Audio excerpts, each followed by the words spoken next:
All right, here we go again. So since we made the first video and actually the results were not bad, we decided to try again. And this time actually I want to add those Daniel Schiffer types of transitions, because previously I had everything planned out, but once we started shooting, my mind went crazy and I just forgot about all the plans. So first scene is basically like this. Alright, so the shot is gonna be super simple. This is the name of the restaurant, and I'm just gonna be zooming out and then gonna use these lights as a transition into the next scene. Super simple, right? The setup I'm using, of course, Sony Alpha 6500 and Sigma 16. Now, why not something wider like the 12mm? Well, what I like about the Sigma is the fact that it has autofocus, so I can just not worry about focus. It's gonna focus really well and then transition into the next scene. And yeah, I think it's a super simple beginning, but it works really well because you can catch the name of the restaurant and it's gonna look good.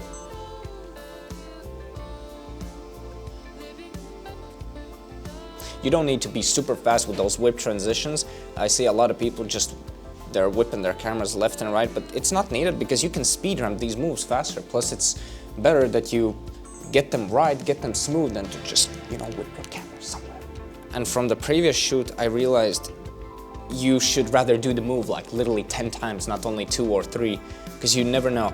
A lot of the times the attempt you think that was perfect, it's actually not perfect, and the attempt you thought that was completely wrong, it actually will be the one.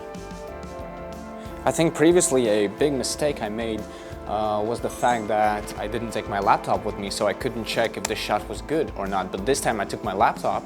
So what this means is that, I already went to the computer and I checked, and there was a little glare on some letters and you couldn't read it out. And so I moved it right now and tried some different moves. And yeah, so my recommendation, bring your laptop with you to check every shot. Need to check if all the shots are good. Okay, let's do a couple more just in case. Oh, I felt this one. This was good. Ends, sounds.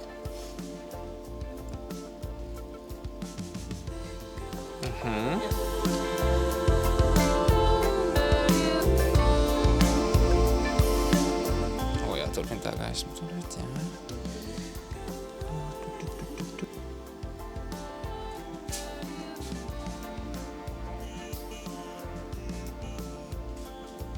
So the issue is, of course, the plans changed and I had to rearrange all the shots in my head, which is always a fun thing to do. So already stressing out, already getting a little bit sweaty, warming up. So yeah, this is gonna be a bunch of fun. Yes, gris. Oh, that smoke looks so good. I was sure that the smoke, won't be really visible, but it is clearly visible and I like that. How is it? It's really good, really good. This is the best part about filming restaurants. I just don't know. Are you ready to repeat the same process over and over again until you get sick of me and you don't want to work with me anymore? So what we're gonna do, I'm gonna go from this little glass thing onto here, and when I'm gonna be going back, you need to put basically just slide the dish in just a little bit. Yeah, and keep the hands like this, like, here you go. Yeah, and not like this, but like, just, you don't need to over-exaggerate the hands.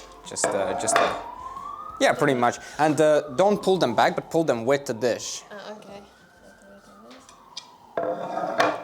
Yes, or maybe something like more from like, Yes. 2, 1, go. Okay, another one. And go. Another one. Go.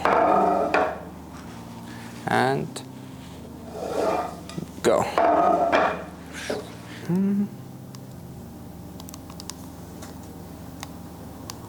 And go.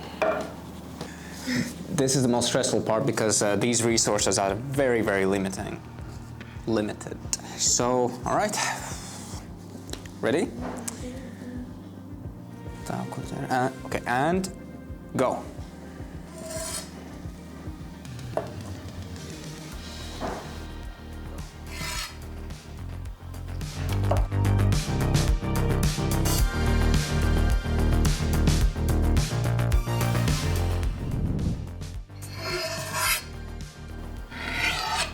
think the hardest part is over. Now we pretty much have to film those, like, not super easy, but those easier shots than the previous one, so I'm super down for that.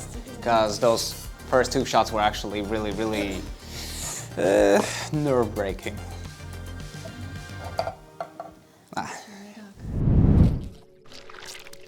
Actually, every single time we're taking a shot, I'm not breathing. Each shot I'm taking, I'm trying to think of a little bit of different movement to apply, because I don't want everything to just go in a linear kind of a way, but I also don't want the moves to be too crazy. It's kind of, yeah, you have to sacrifice a couple of things, but at the same time, you don't want to sacrifice too much. Go. Okay. So the biggest issue was, I kind of want to drag the camera along with the table, but I don't want to do that because I don't want to stretch the table, so I'm using a glove. You gotta do what you gotta do. But it works, actually. It works really well. 1, go. Yes! Woo! I felt that. This one actually took more attempts than I thought, but I'd rather get those safety shots so I know that we got everything. And so yeah, first were 35mm shots, now we're gonna go 60mm. You have probably no idea what we're talking about. You're just like, what the hell? 2, 1, go. Yes. Okay, I like this one. I have a pretty cool idea for this shot. I'm gonna keep it as a 1 continuous shot. So she's gonna put like one piece of the meat and then the other one, and it's gonna be all 1 continuous shot. Since this is kind of a tricky shot, I definitely want to use aperture 3 or 4, something like that. Anyway, you ready? And go. Yes, and the other one.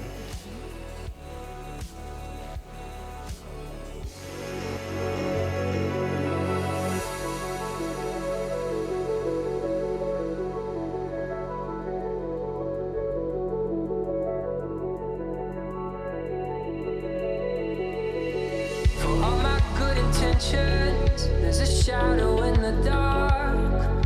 It comes to me infrequently and breaks your perfect heart. Yes. I don't know how I do it. So we're pretty much at the end of our adventure.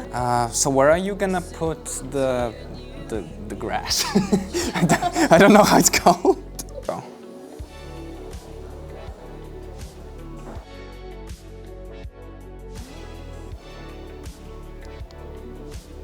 Now I'm just gonna get some shots of the ready product, but I'm thinking about interesting ways how I could do that. I mean, of course, the best ones usually are these. That too, but the best ones usually are these. No, get the shit out of my face.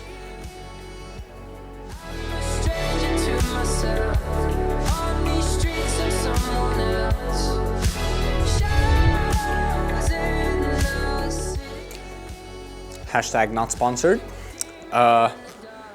So what do I thought about this shoot? This was definitely way easier than the previous one because I had already gotten a little bit used to it, and I mean the first couple of shots were stressful because all the plan changed pretty much, but I was somehow able to adapt to it, and so I think it turned out pretty dope.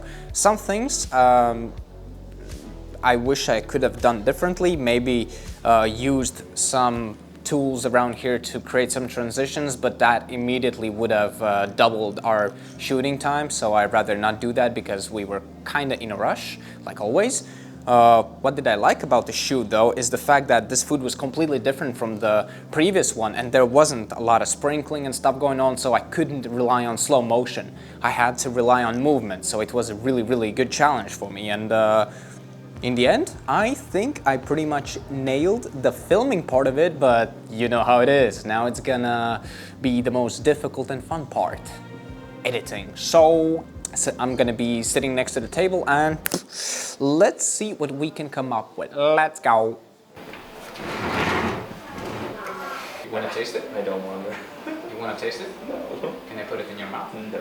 As I said, best part about filming a restaurant.